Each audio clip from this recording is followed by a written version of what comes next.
You're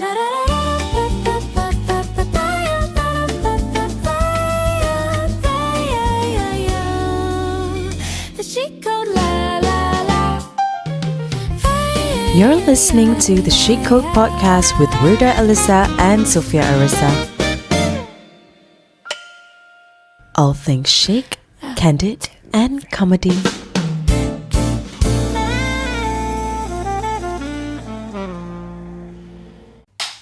Hey girlies, welcome back to another episode of the Chic Code Podcast. And this episode, kita nak buat cerita hantu.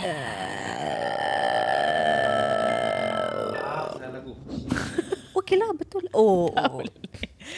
Kita nak buat cerita hantu. Oh, jangan pandang kiri, benda halus tengah nyanyi. Oh no, bunyi di dinding macam ketawa tapi dingin. Cerita hantu kelakar seram. Ha ha ha ha. Wirda Elisa, Sophia Arissa, buat aku resah. Cerita hantu kelakar seram. Ha ha ha ha. Gelak dia pahit, manis tapi keras. Apa pasal apa cerita tu? Pasal apa? Okay. Cerita yang pertama. We were the only guest in Bali. Oi, cerita pasal Bali lagi. Alright, let's go. Hi TCC Podcast. I've recently became an avid listener after discovering you guys on TikTok and immediately binge watch on YouTube. Thank you. Thank you so much. I genuinely love how expressive, authentic, and unfiltered your conversations are. It honestly feels like I'm just hanging out and listening to friends talk. While listening to episode 272, I thought I would share a cerita seram that happened during a bachelor and bachelorette trip in Bali. Ooh. So now before I ask... Before I ask... yeah. Before I start, I need to make one thing very clear. I love Bali. Okay. Like absolutely love Bali. Love sangat lah. Love sangat Bali. I've been going back every year since 2021 because there's just something special about the place. The people, the culture, the food, the energy.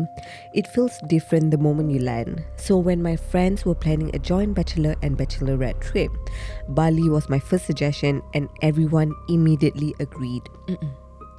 There were 8 of us in total, and from the moment we arrived, we were exactly what you would expect from a group of close friends on a holiday. Loud, chaotic, constantly laughing, singing, drinking, and always looking for trouble. But there's one thing about me. I've always been quite sensitive to things that can't be explained. Okay. I don't go looking for them, but I've had enough experiences in life to believe there are things we simply don't understand. Because of that, I've always believed in being respectful, especially around shrines, sacred places, and spaces that feel like they have a presence of their own. Yeah. The first day at the villa was completely normal. The second day wasn't. So that afternoon, we were gathered in the dining area playing bachelor and bachelorette games. Okay. As the games went on, we got louder and louder and louder. Then, out of nowhere, a black cat appeared. None of us saw where it came from. One moment, it wasn't there. Yep. The next moment, it was standing in the dining area, quietly watching us. Oi. The timing immediately felt strange. Something about it made me uneasy, almost like a warning. But everyone else was having fun, so I brushed it aside. That night, after dinner, some of my friends decided to walk out to buy some drinks. The nearest convenience store was only a short walk away. My roommate, Anna, suddenly said she didn't want to go, which was strange because she's incredibly penakut and usually the first person who refuses to be left behind. Okay. But that night, she insisted on staying. No explanation, just a firm no. Something about her hesitation felt unusual, but I stayed back to teman her. About 15 minutes after everyone left, we were alone in a room scrolling through TikTok Okay. when suddenly, ding dong, the doorbell rang. Without thinking much, I walked to the front door. As a joke, I shouted, "Password!"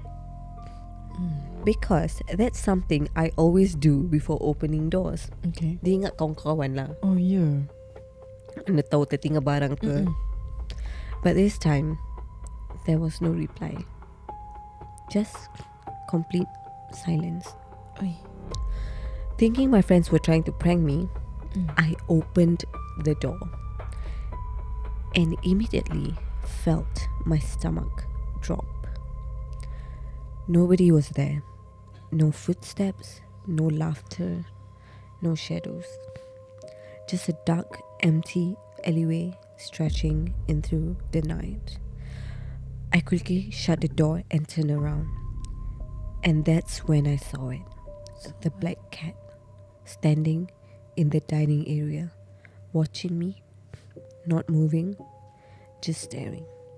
Oi. For some reason, that felt worse than the empty doorway. I tried convincing myself I was overthinking.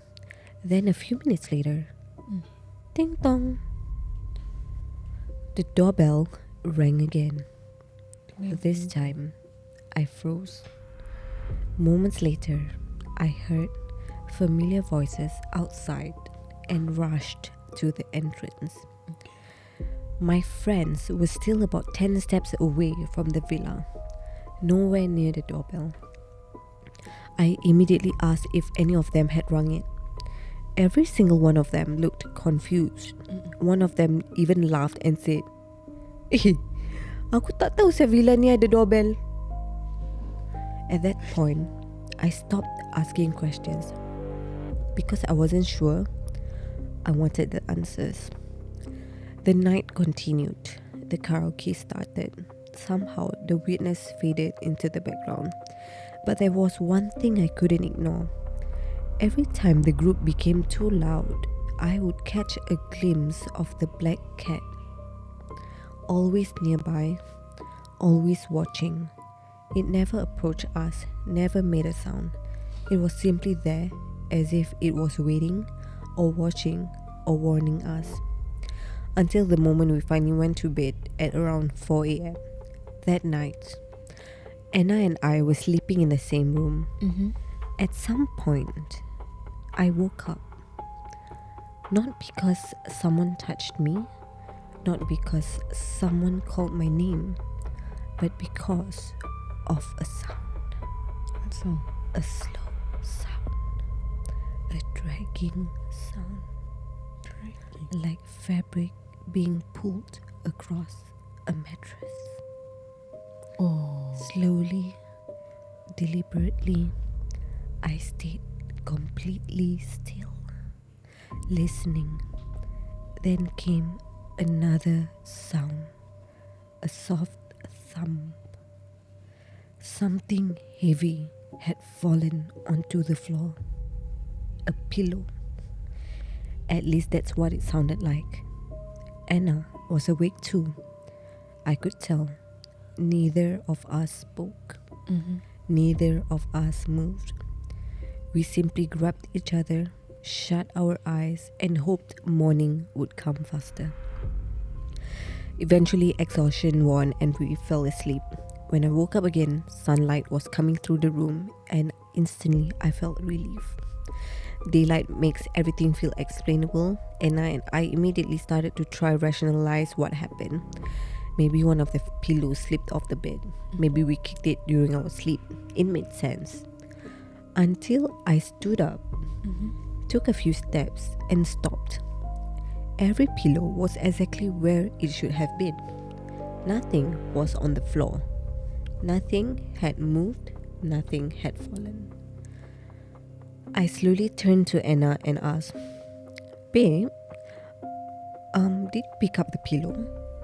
Her face immediately changed. She shook her head, then quietly admitted something she hadn't told me earlier. When we heard the dragging sound during the night, she felt something brush against her. Something, not someone. Something. Later that morning, things became even stranger. One of our friends asked if anyone had come downstairs for snacks during the night. We all said no.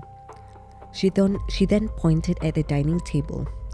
The snacks packets we left behind had been opened. Not torn open, opened properly, neatly. The crackers inside had even been arranged on the table as though someone had carefully laid them out. Oi, dia susun macam kerupuk tadi kita makan. Opened neatly. Dia susun in a row. Weh. Nobody admitted doing it. Nobody had come downstairs. So if none of us touched them, who did? And why would they do that also, right? Yeah, exactly. Snacks is waste lah kan? Yelah.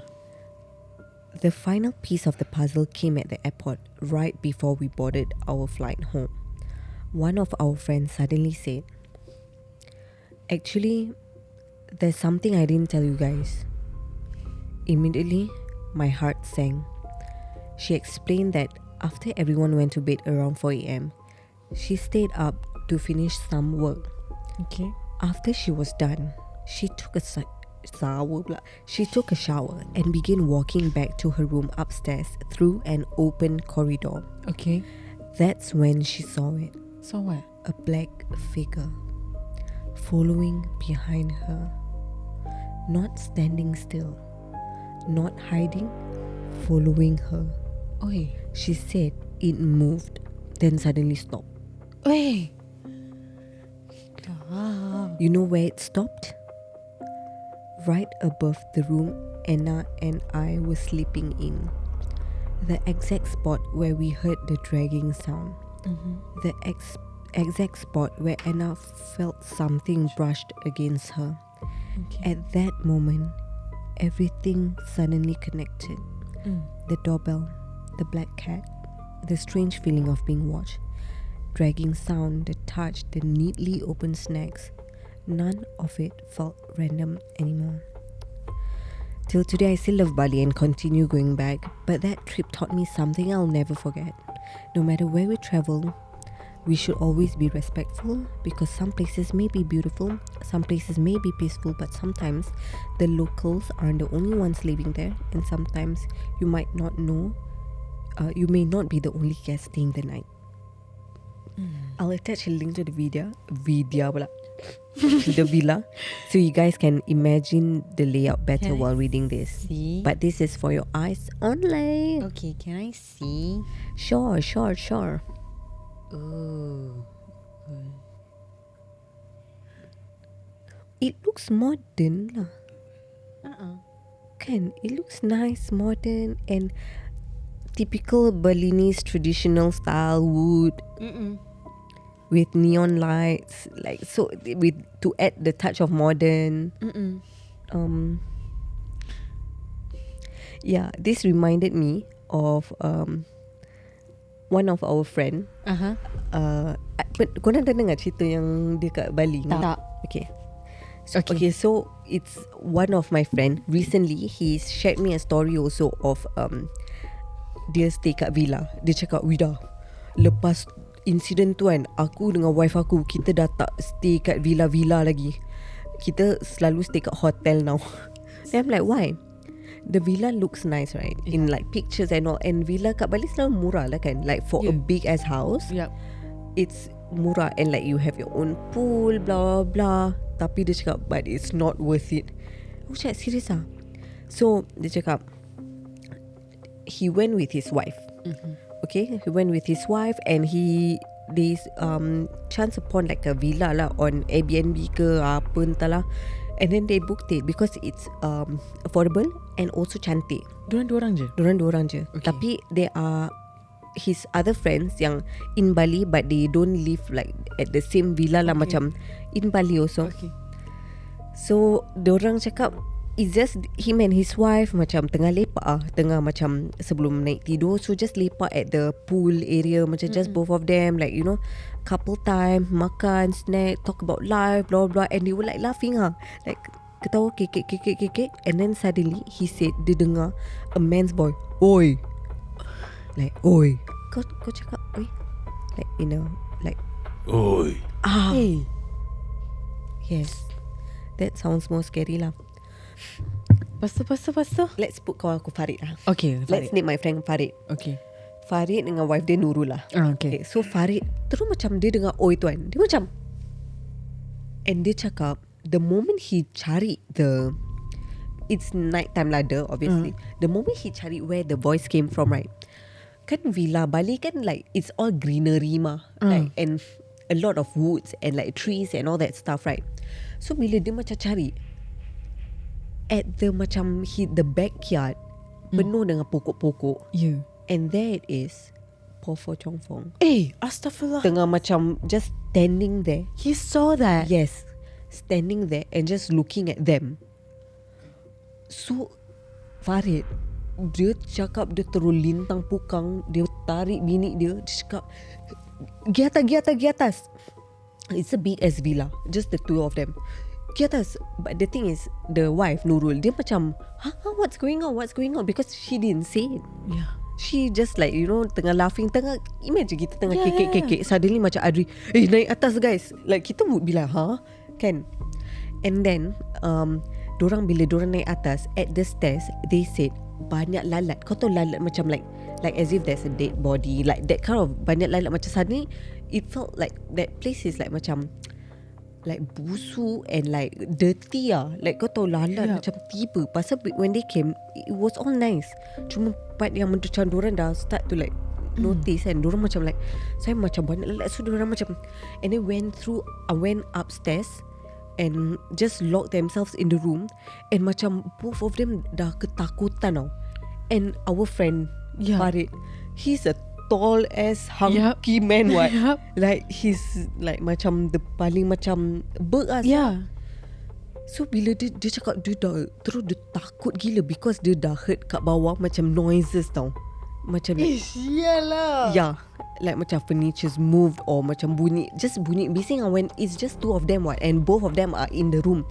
So Farid terus call his friends yang in Bali, macam cakap kau datang ambil kita boleh tak? Macam like kita just nak get out, kau ambil kita cepat. Terus kawan dia cepat datang, naik atas, ambil dorang, and dorang cepat-cepat lari, nasib pergi villa kawan dorang yang ada tempat lah untuk stay.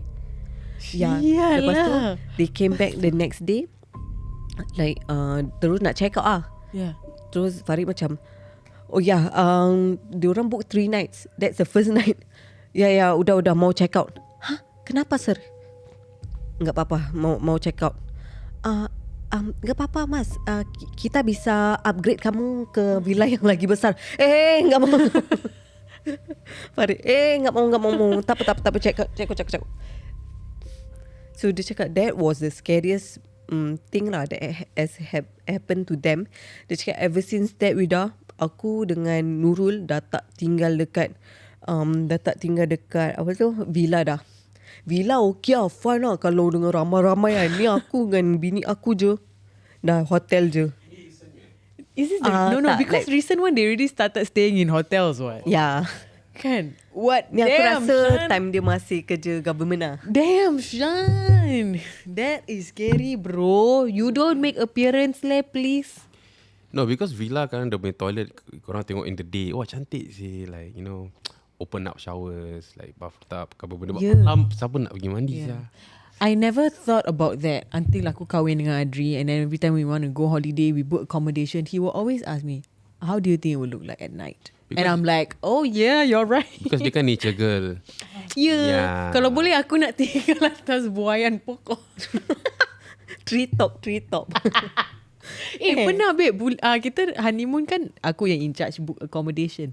Aku dah nak book glass house in the middle of the forest. Dia cakap, kau nak kenapa? Itu ada kakak. Aku dah macam, wow, this is so beautiful. Aku dah gitu. In the day lah Dia kan. kata beautiful. malam. I'm Ah, like, that's true. oh betul juga. You nak okay lah, kita check out pagi, tapi sebelum maghrib kita check out. Jangan besarkan aku. Yeah. But Yeah, that's actually scary. aku memang pun I'm not a villa girl also. Too big. Yeah. I've never stayed in a villa before, but I find that it's always like a bit too big lah. Unless it's a huge family, ramai-ramai. Tu best. Macam Then company okay. retreat.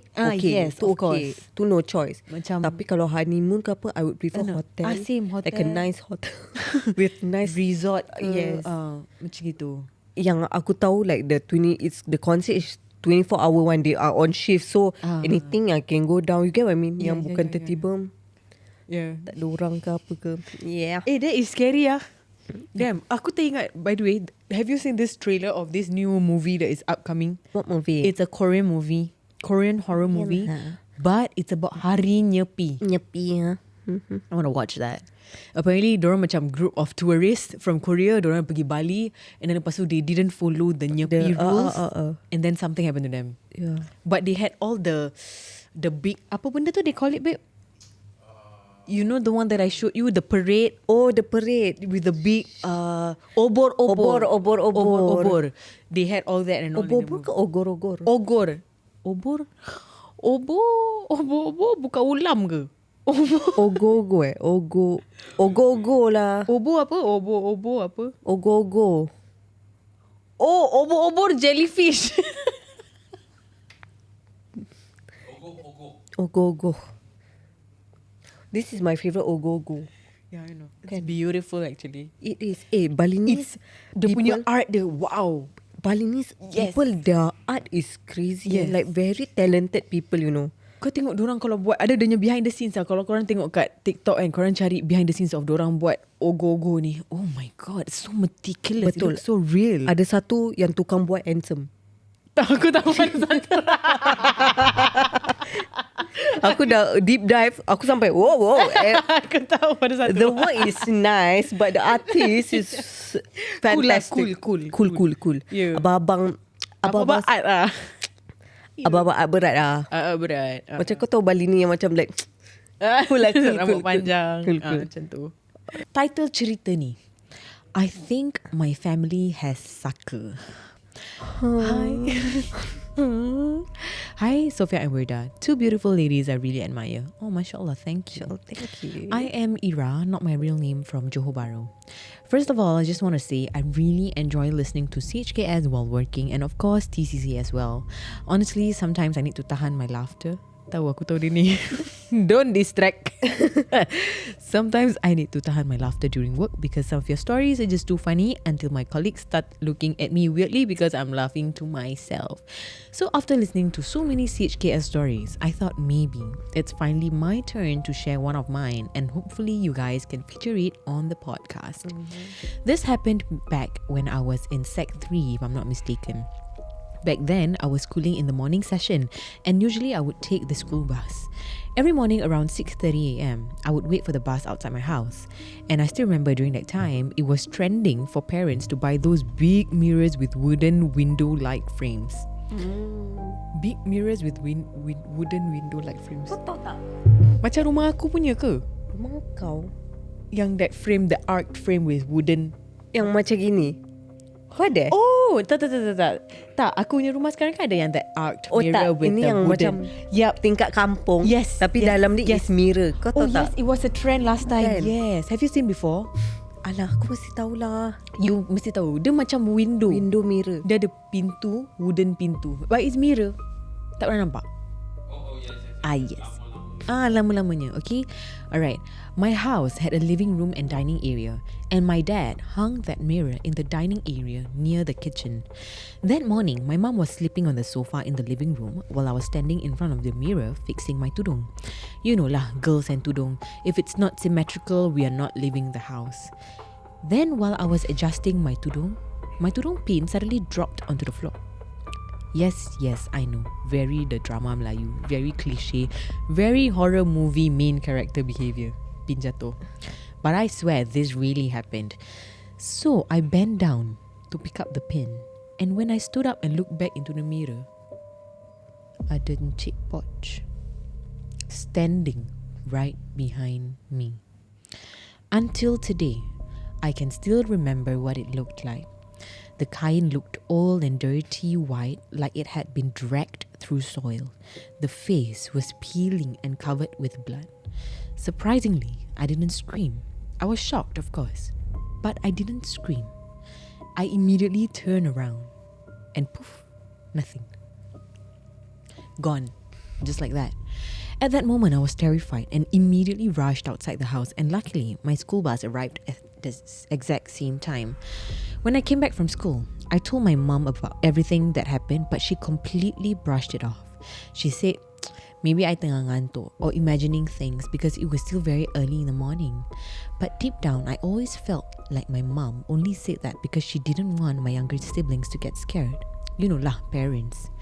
If one child gets scared, then the whole house cannot sleep already. So I was quite upset and went upstairs. Later that afternoon, I came downstairs because I was thirsty and wanted to get some water. That's when I overheard my mom talking to my aunt on the phone. And I very clearly heard her say, "Anga nampak lagi benda-benda tu." I froze. The only thing going through my mind was, lagi? Again? Meaning I had seen these things before. And what does she mean by again? When I tried asking my mom about it, she suddenly acted busy and completely ignored my question. Eventually, I gave up asking. But thinking back, I did have some strange things happening when I was younger. Apparently, I used to sleepwalk quite often, and my family said I had what older Malays called sawan tangis. Kau pernah dengar? Aku tak dengar. Tak pernah dengar. What is sawan tangis? Have you heard, Mr. Audio Guy? The problem is, I barely remember my childhood memories, so I honestly don't know if any of those things are connected. Actually, I have more stories to tell, because sometimes I genuinely wonder whether all these things are related to saka in my family line. The thing is, I don't know whether it's from my mom's side or my dad's side. I only started hearing about this possibility after I got married. One day, I suddenly had a huge bruise on my leg without any explanation. After that, I met a few ustaz, and interestingly, all of them said the same thing, saka.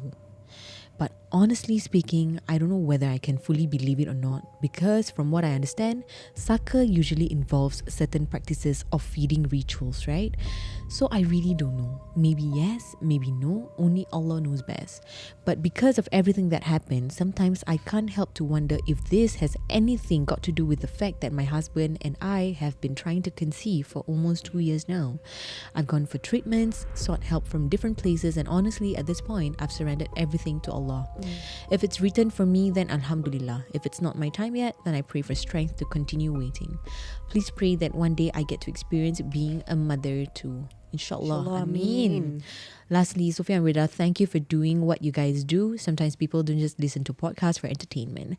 Sometimes people listen because they need a distraction from life for a little while. And sometimes your jokes become someone's comfort after a difficult day. Aww. Thank you so much, guys. Thank you for making Appreciate it. people feel less alone. Please continue doing what you guys are doing, because your podcast probably means a lot more to people than you realize. Wishing both of you good health, endless happiness, and even more success with CHKS and TCC in the future. Thank you so much. MashaAllah, tabarakallah. Thank you so much. But yup. This one is also another story of Potts just decided to make an appearance. Like lah. boop, like that. Don't appear, don't. Hi Wirda dan Sofia. I love listening to TCC while drive nak pergi kerja. Distance from my house to office takes like 40 minutes. Macam tu. So you guys buat episod 30 minit, nanti balance 10 minit nak sampai office tu, kereta I senyap je. Lepas tu sedih. Kenapa hari ni TCC sikit sangat? So dia nak the sweet spot so like 45 minutes Okay. You know, because 30 minutes dah sampai, then dah habis Okay. Okay, jom start the story, but please keep me anonymous, okay? The last few months, my husband and I ada check in dekat one Airbnb in KL. After we had our dinner, we just pusing-pusing KL cause we love city lights kan. Tiba-tiba I nak pergi toilet. So my husband singgah dekat the nearest petrol station. Masa I nak pergi tu, I perasan ada one big old tree yang berjurai-jurai tu in front of the toilet. Okay. I patah balik and cakap dekat husband, scary lah toilet tu. I nak suruh teman, but ada couple yang park motor and pandang I dengan judgy face, and because of that aku terpaksa jadi perempuan berani gagah perkasa pergi toilet seorang-seorang. So masa I am doing number 1, the toilet is eerie AF. I lari tau after that, sampai lupa nak basuh tangan, pakai hand sanitizer je dalam bag itu pun masih ada. Things start here. Balik Airbnb, we both mandi apa semua. I dah get ready nak tidur and my husband tengok Netflix. At 3:45 AM, I terjaga. Tiba-tiba I terdengar bunyi macam ada bunyi whistle and orang bercakap dekat koridor area. Macam panggil burung je aku punya whistle. I macam buang tebiat apa? Gat tengah pagi buta tiup-tiup whistle. Oh, whistle. Both of us can whistle for nuts.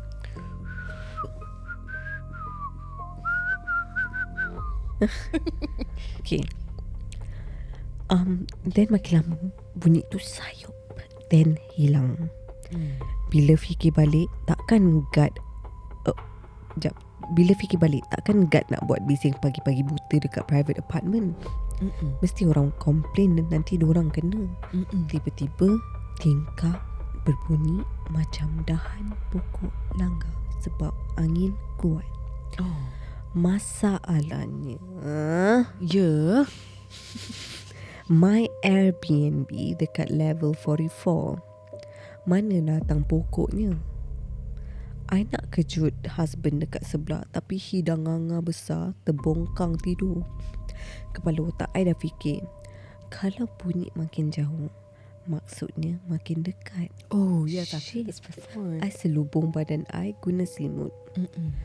Masa I selubung badan dalam selimut, bunyi bunyi tingkap masih ada. Lepas tu dia sambung gerakkan furniture kat rumah atas lah pula, sebab macam tiba-tiba orang atas buat spring clean rumah 4 pagi lah bunyi dia. After that, bunyi my toiletries jatuh dekat toilet, and yang paling dekat sekali towel yang I see dah elok-elok, cantik-cantik. Tiba-tiba time tu lah nak jatuh. Masa tu I buat pekak dan nono dan 9 AM. Aku stress, tidur kena kacau. This is my first time kena kacau. Pagi tu baru I fikir adakah bunyi pokok tu dari pokok besar depan toilet kat petrol station tu, sebab I takut dia ikut. Kan orang selalu kata kita takut lagi dia suka kacau. Tapi tak aci sih. I dah basuh kaki siap mandi lagi, mana boleh ikut. Dia patut larut sekali dengan air basuh kaki I masuk sewage treatment plant. So ada keluar dekat FYP TikTok I yang Airbnb dekat Melaka ada Hans. Ada tak TCC pernah kena? Share please, sebab I tengok ekstrim juga. Dia kacau sampai buka pintu apa semua. Okay, that's all from me. Thank you sebab baca cerita. I tak tahu seram ke tak lah But masa I kena hari tu seram tau. Thanks again Rida dan Sofia sebab selalu mengkekekkan hari-hari I before masuk office. I love you both so much. Thank you so much for sending your story. I think kalau kena kacau dekat Airbnb, itu aku punya biggest fear lah. Sebab kita tak tahu, nampak gambar semua okay until kau dah sampai, kau dah buka pintu. Betul. Kan? And you can't go down and complain to the counter because it's not a hotel. Yeah. So you want to contact the host also, like he or she is sleeping. Exactly. So yeah lah, that one luck lah. If you Good luck kena, lah. you kena lah. Collect lah, Yeah, collect. just baca ayat kursi lah wherever you go. Alright, thank you so much for tuning into this episode. We see you guys in the next one. Bye-bye.